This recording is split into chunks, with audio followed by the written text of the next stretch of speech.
नमस्कार दोस्तों, मेरा नाम है अमित मौर्य। आज मैं आपको सुनाऊंगा कार के लिए बेटी को क्यों मारा। एक बहुत ही अच्छी कहानी। एक बार एक आदमी अपनी नई कार को बड़ी ही प्यार से पॉलिश करके चमका रहा था। तभी उसकी 6 साल की बेटी एक पत्थर की नोक से उस गाड़ी पर कुछ लिखने लगी।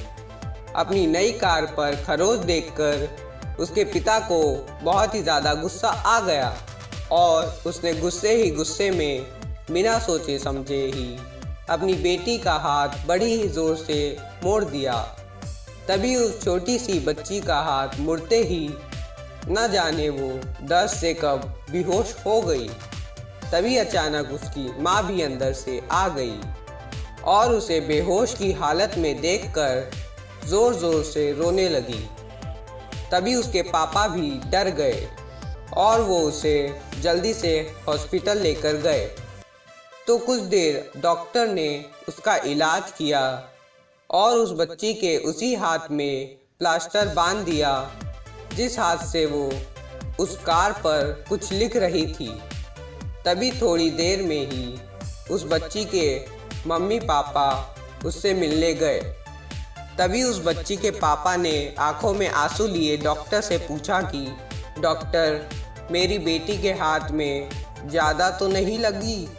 तो डॉक्टर ने कहा कि आपकी बेटी के हाथ में थोड़ा सा फ्रैक्चर हो गया और उसके उसी हाथ में शायद कोई पैनी चीज़ लगने की वजह से थोड़ा खून भी निकला है, लेकिन अब आपको चिंता करने की कोई भी ज़रूरत नहीं है।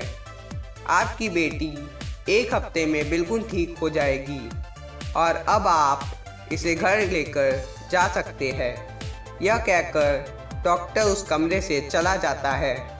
तभी उसकी बेटी अपने पापा से कहती है कि सॉरी पापा, मैं आज के बाद आपकी कार पर पत्थर से कुछ भी नहीं लिखूंगी। तो उसके पापा ने आंखों में आंसू लिए उसे अपने सीने से लगा लिया और फिर वो घर चले गए। तभी घर जाकर उसने अपनी कार पर लात मारना शुरू कर दिया और वहीं कार के पास बैठकर रोने लगा।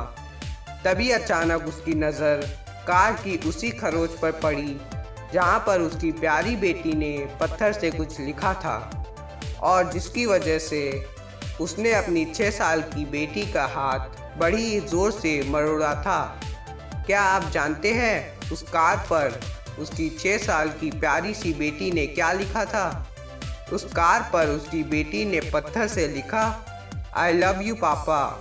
ये पढ़कर उस बच्ची के पापा को बहुत ही ज़्यादा दुख हुआ और वो बहुत ही ज़्यादा पछताते हुए ये सोच रहा था कि मैंने अपनी इतनी छोटी फूल सी बच्ची का हाथ बिना सोचे समझे क्यों मोड़ दिया और उसके जिस हाथ में वो पैना पत्थर था उसे भी मैं क्यों देख नहीं पाया और हाथ मोड़ते समय उस पैने पत्थर से ना जाने मेरी बेटी के हाथ में कब लग गई।